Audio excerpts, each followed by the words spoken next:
दोस्तों आज के इस वीडियो में हम आपको एक ऐसा इबरतनाक वाकया बताने वाले हैं जिसको सुनकर आप हैरान और परेशान हो जाओगे और आप कुछ सोचने पर मजबूर हो जाओगे।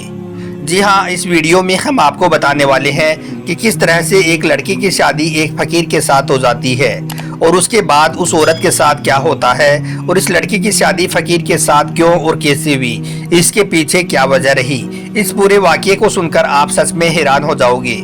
इसलिए आज का यह वीडियो आप सभी के लिए बहुत खास होने वाला है। आप इसको आखिर तक जरूर देखें और आपको अच्छा लगे तो मेहरबानी करके अपने दोस्तों में शेयर भी कर दें ताकि और भी लोगों तक यह इबरतनाक वाकया पहुंच जाए।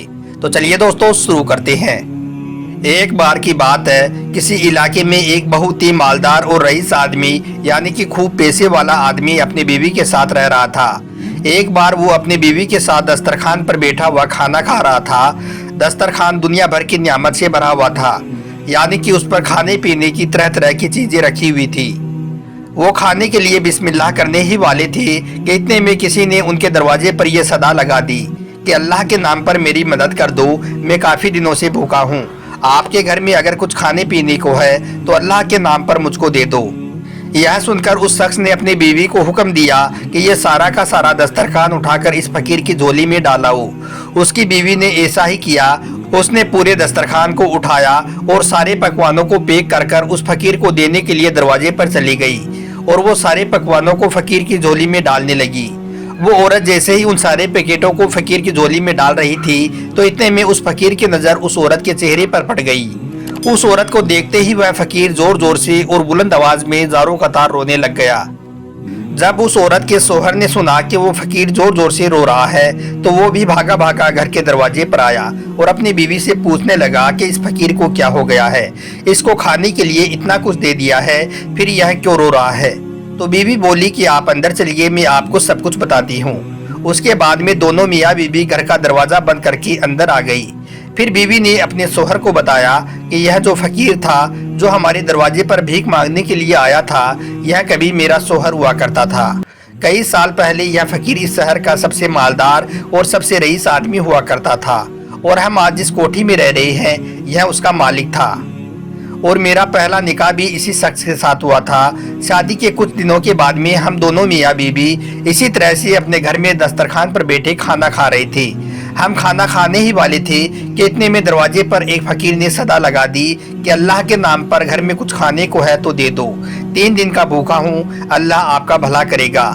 इतना सुनते ही मेरा वो शोहर दस्तरखान से उठा और गुस्से में दरवाजे पर पहुंचा और जाकर उस फकीर की इस तरह से पिटाई करनी शुरू कर दी कि बेचारा वो फकीर लहूलुहान होकर जमीन पर गिर पड़ा। उसके बाद मालूम नहीं वो फकीर मेरे उस शोहर को क्या ऐसी बद्दुआ दे गया कि उसके बाद मेरे शोहर की हालत दिन ब दिन बिगड़ती चली गई, यानी कि उसकी हालत खराब होती चली गई। उसके सारे कारोबार ठप होते चले गए, हमारा घर बिक गया, हम कोड़ी कोड़ी के मोहताज हो गए, हमें खाने पीने के भी लाले पड़ गए। इस परेशानी के आलम में फिर इस शख्स ने मुझको भी तलाक दे दिया। उसके बाद में कुछ साल गुजरे कि मेरा निकाह आपके साथ हो गया और अल्लाह के करम से मैं वापस इसी कोठी में आ गई। औरत का यह शोहर अपनी बीवी से यह इबरतनाक किस्सा सुनकर उदास हो गया और कहने लगा कि बेगम, क्या तुमको मालूम है कि वो फकीर कौन था जो उस वक्त आपके दरवाजे पर भीख मांगने के लिए आया था। तो बेगम ने कहा कि जी नहीं, मुझे यह मालूम नहीं है कि वो फकीर कौन था। तो इस पर उसका शोहर कहने लगा, बेगम, उस वक्त जो फकीर आपके दरवाजे पर आया था वो मैं ही था। तो यह सुनकर बीवी हैरान हो उठी और अपने हाथ अल्लाह की बारगाह में उठाए और कहने लगी, या अल्लाह, ये कैसा इंसाफ है। उस जालिम शख्स की एक एक चीज इस फकीर की झोली में डाल दी, उसका माल, उसकी दौलत, गाड़ी और कोठी और यहाँ तक कि उसकी यह बीवी भी छीन कर इस फकीर की झोली में डाल दी। तो दोस्तों, देखा आपने किसी मजलूम पर जुल्म करने वालों से अल्लाह किस कदर नाराज होता है और किस तरह से उसको तबाह और बर्बाद कर डालता है।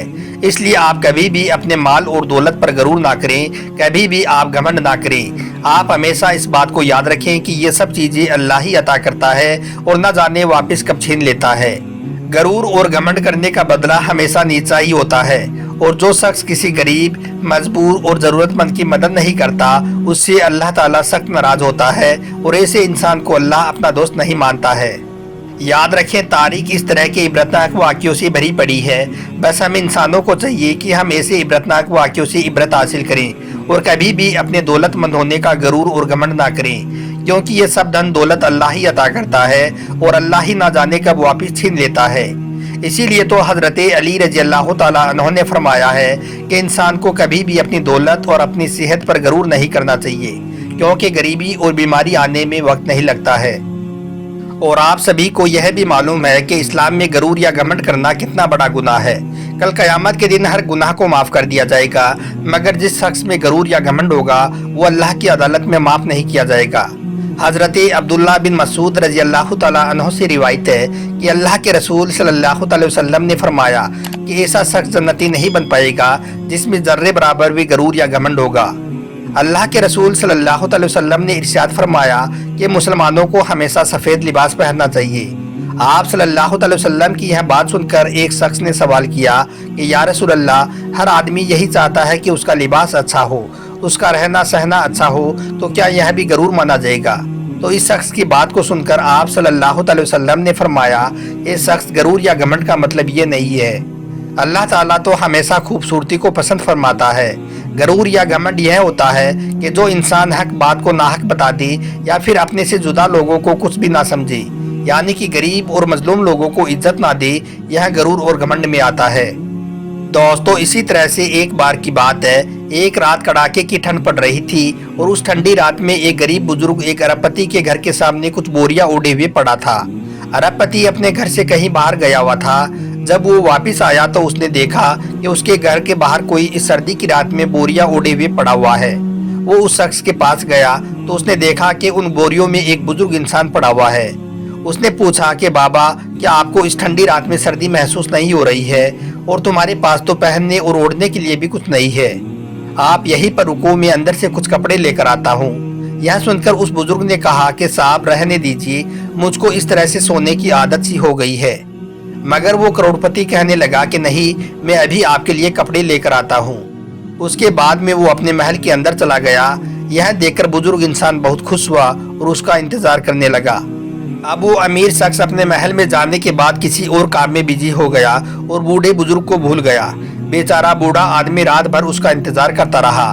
اس کے بعد جب صبح ہوئی تو اس امیر آدمی کو وہ بوڑھا شخص یاد آ گیا۔ وہ جلدی سے اپنے گھر سے باہر نکلا اور بھاگا بھاگا اس جگہ پر پہنچا جہاں پر وہ بوڑھا آدمی پڑا ہوا تھا۔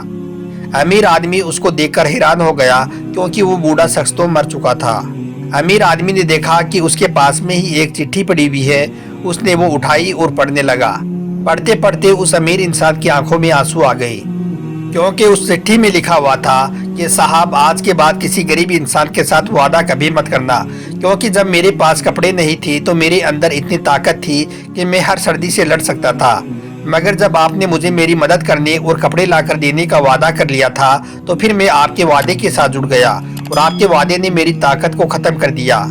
تو دوستو، یہ بھی آپ ہمیشہ یاد رکھنا کہ اگر آپ اپنے کسی وعدے کو نبھا نہیں سکتے ہو تو پھر کسی غریب کے ساتھ کوئی وعدہ مت کرنا، کیونکہ وہ آپ کے لیے اتنا زیادہ ضروری نہیں ہو سکتا ہے، مگر وہ کسی اور کے لیے سب کچھ ہو سکتا ہے۔